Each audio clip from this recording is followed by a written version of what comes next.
Before I begin tonight's story, let me tell you about my Patreon.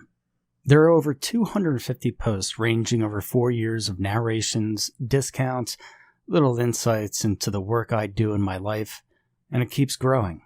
For the price of a cup of coffee, you could get access to all of it. If you want my signed books, well, it's a bit more. If you want some CGS stickers, it's just about 2 coffees a month. Either way, it supports the work I'm doing, whether that be writing stories or books or even narrating them. Alright, that's it.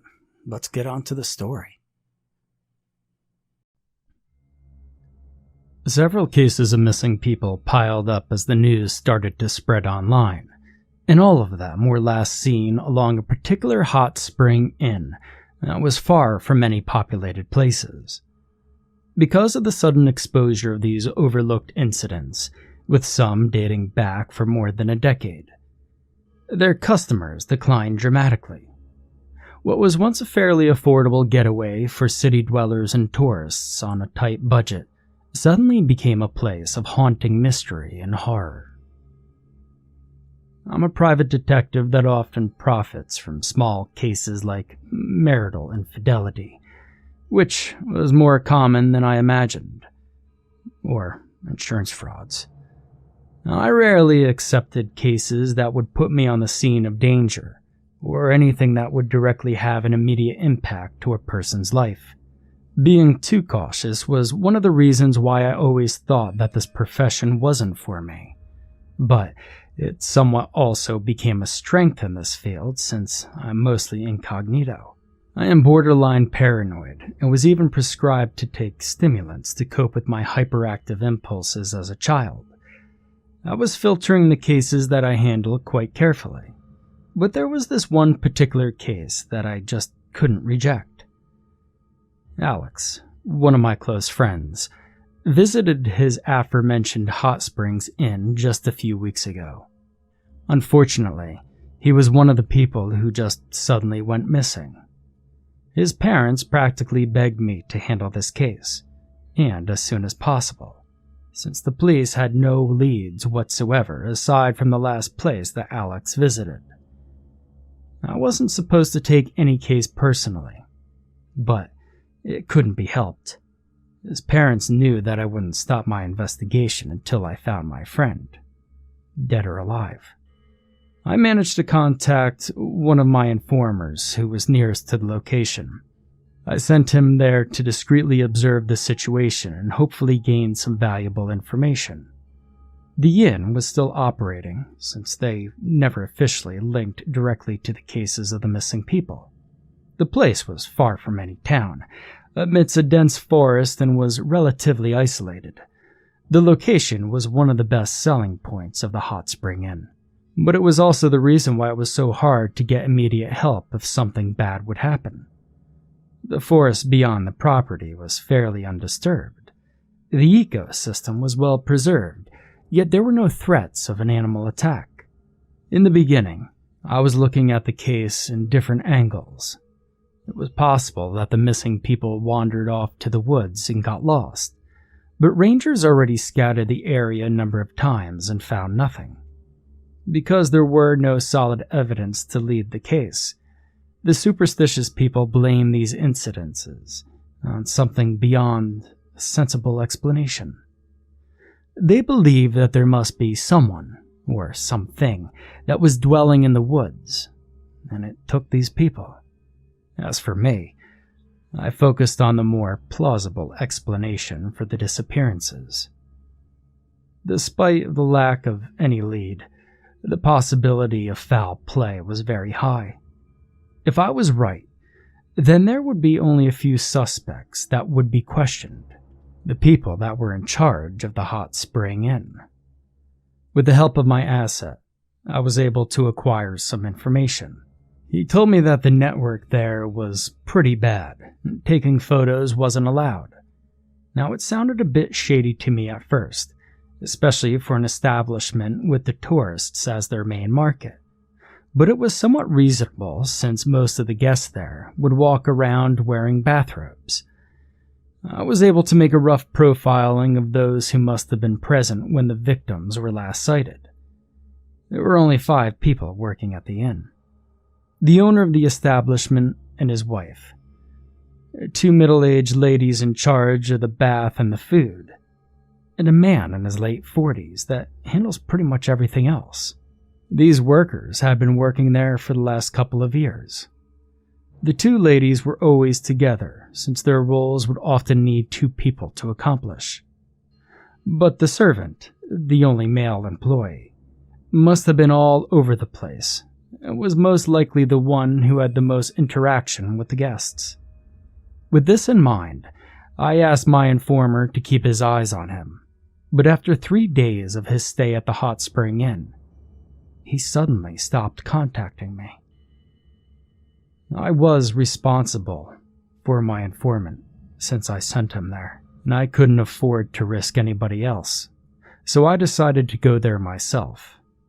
I needed to know what happened to him, and at that point, I ended up with 2 mysterious disappearance cases that I needed to solve on my own. When I arrived at the location after 2 days of traveling, I easily realized why the establishment was once popular. The first thing I noticed were these very peculiar trees just outside of the property. Half of them were okay and looked healthy, but the other half facing the establishment were dry and pale, as if they were kept in shade for years and deprived of sunlight and water. Surprisingly, these trees still bore fruits, even though it didn't look like they were safe to eat. The inn was relatively small, quaint, but very clean. It was basically a combination of a modern style with a heavy influence of native Eastern flair. The main theme of the inn was wood. The walls dividing the spring were mostly made of bamboo. The hall leading to the lockers had sliding glass doors from the hot springs and bath, while the floor was a sequence of finely woven wood and intricate ornate tiles. In contrast to the traditional onsen, or the private spring and indoor bath, the rooms were very modern and minimalistic.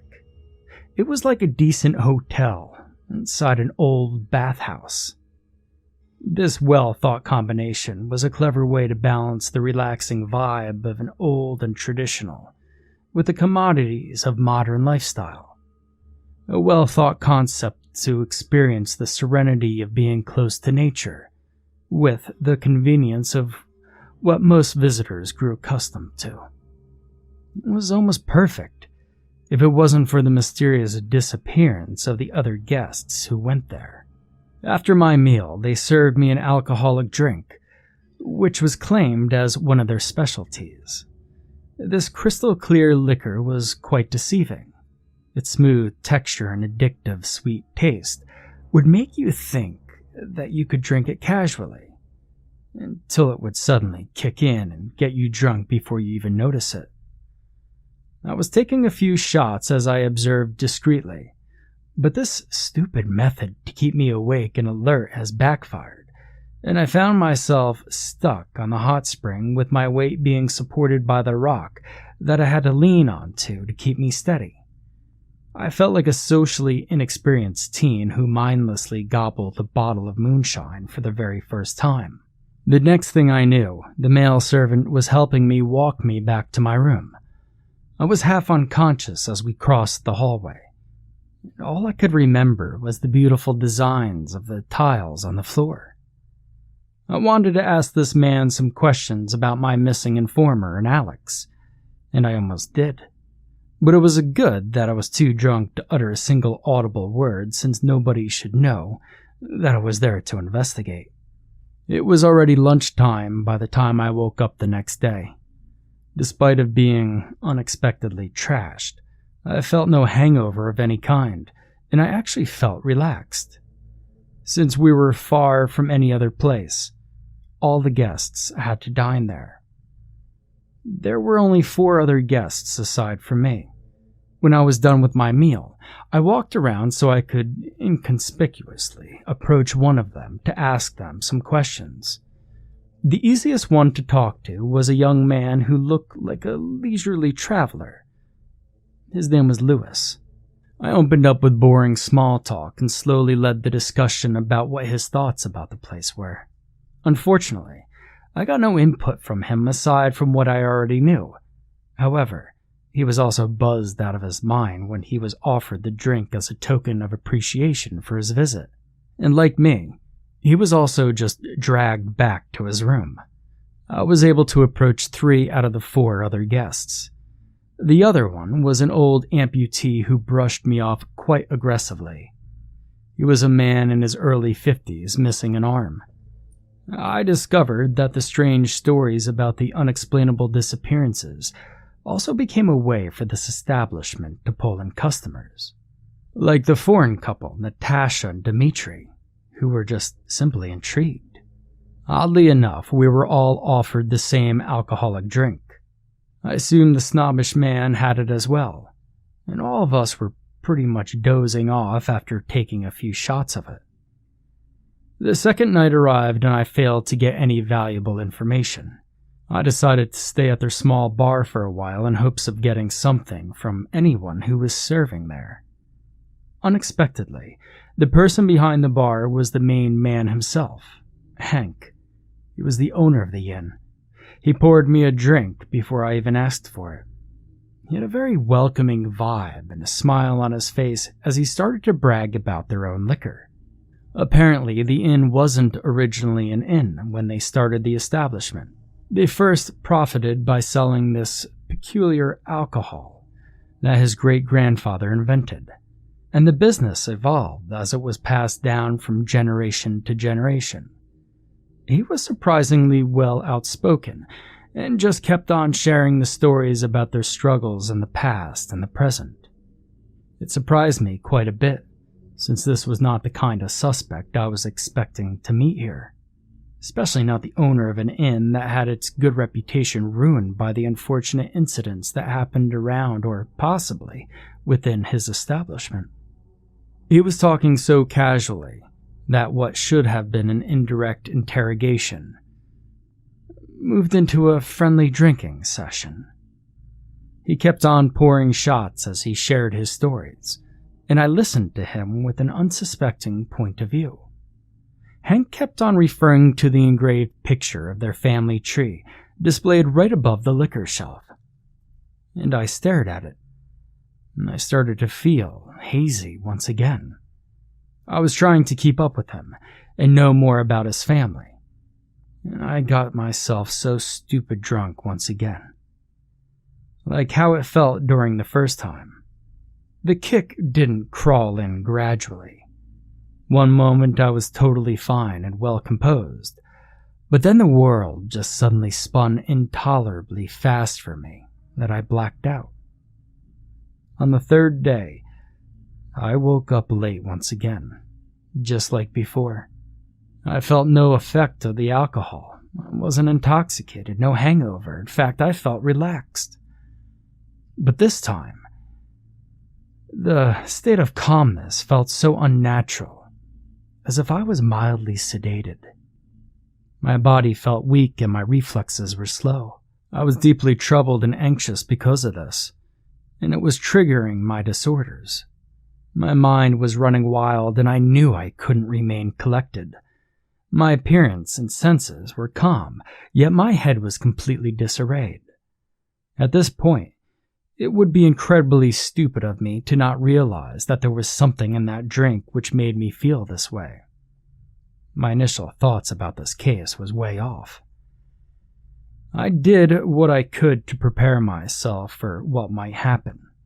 I tried to not look too anxious as I walked out of my room and went to the dining area.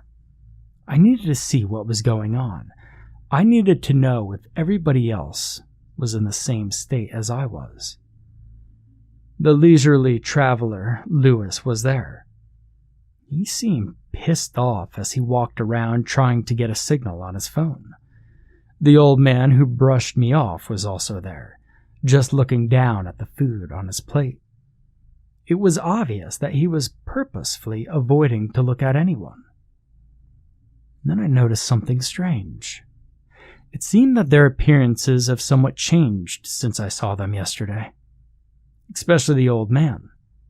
I didn't remember this amputee having some gray hair, and his face had more wrinkles than how I remember him. When Hank saw me walk in, he started to wave at me and asked me to come to him. His wife was sitting at the front of the bar. She was just staring at me with a blank expression on her face.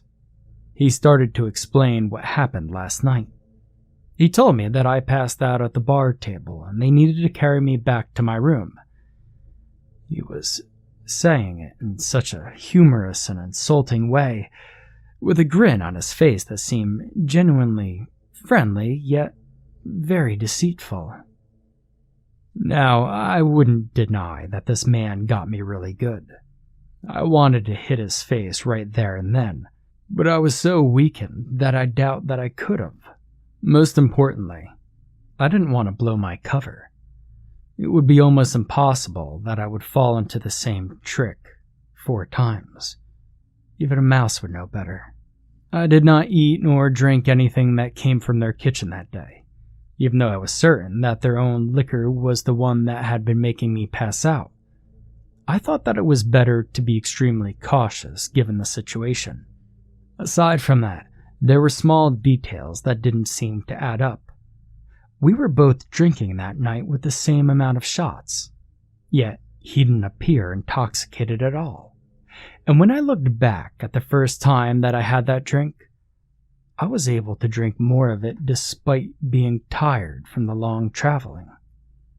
It was the 3rd day of my stay in this highly suspicious inn.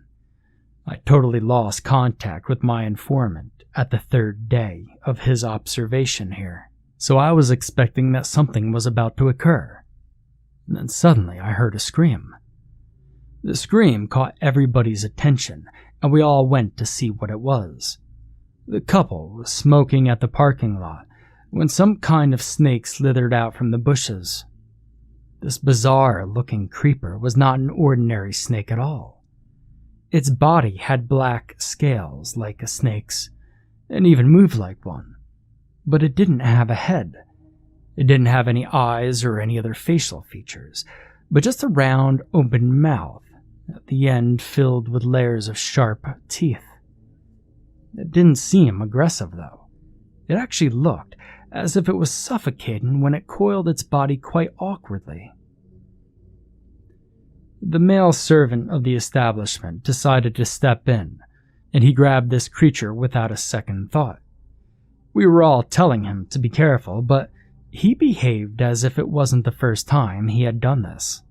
The creature struggled in his grip for a while, but then something very strange happened.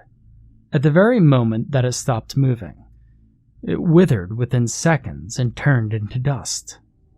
No bones, no scales. There was no teeth. Every part of the creature crumbled and was reduced to nothing, as if it didn't even exist. Lewis, myself, and the foreign couple were obviously bewildered by what we had just saw, but the male servant just walked away so casually as if nothing happened. The snobbish, amputeed old man, on the other hand, looked as if he knew something. Now, I stayed around the spring for almost the entire day, trying to regain my strength somehow and visualizing any possible worst-case scenarios that I might get myself into. And then I suddenly saw the old man behind the glass sliding door, staring at me. He stepped out and approached me with a disappointed look on his face. He looked at every corner to check if there was anybody else around aside from us. For some reason, he felt the need to talk to me. I figured that he already noticed what was happening as well, and I assumed that he was about to ask me about it. Before he said anything, I told him not to drink the liquor. Yet again, I was so wrong. What he said just completely baffled me. With his eyes squinting, looking quite upset, he whispered to me, "What are you saying? Haven't you figured it out yet?" I was also blacking out these past couple of nights, but that filthy alcohol never touched my tongue. You think the world around you was violently swirling because you got too drunk? Think again. When was the last time you looked at the mirror since you got here? I was totally lost with the things that he had just said. I could have easily thought that he was nothing but a madman who just suddenly felt the urge to scold me with his bullshit, but he was more composed than I was.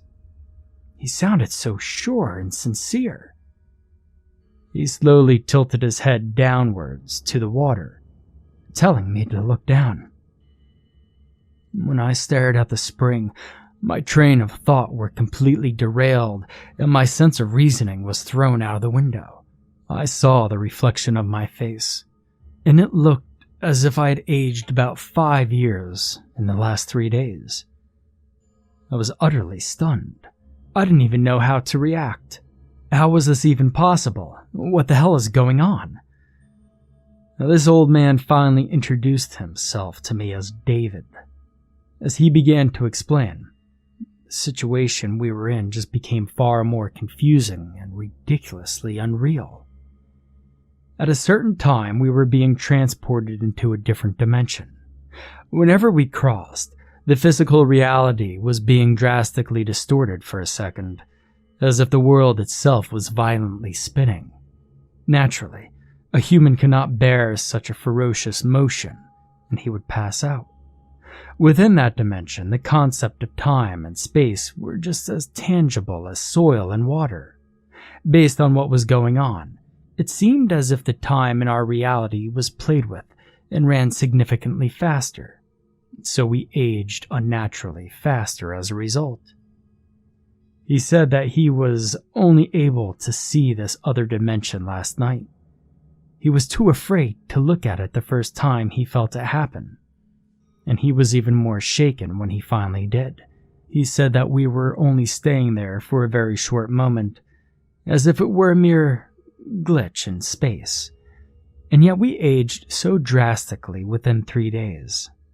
With this in mind, if anyone would unknowingly step beyond the grounds that was being shifted back and forth, that person would be trapped there and wither within a few minutes. This would explain the disappearances of the people. The first one reported dated back almost 20 years ago, so it could mean that this anomaly was happening way before anyone noticed it. Unfortunately, one of the recent victims was David's son. He knew there was no chance that he was still alive, but he wanted to know what exactly happened, and at least see his remains. I told him what I thought about this totally unexpected information that he shared with me so far, and he told me that it wasn't exactly this simple. The most impossibly unnerving part of this incredibly bizarre phenomenon wasn't the place and the lawlessness of this different dimension, but those who dwell within it. By the way he said it, I somewhat felt afraid to follow up with a question, but I had to know. When I asked him what he saw and what he knew about them so far, he paused for a moment and gulped as if he couldn't believe it himself.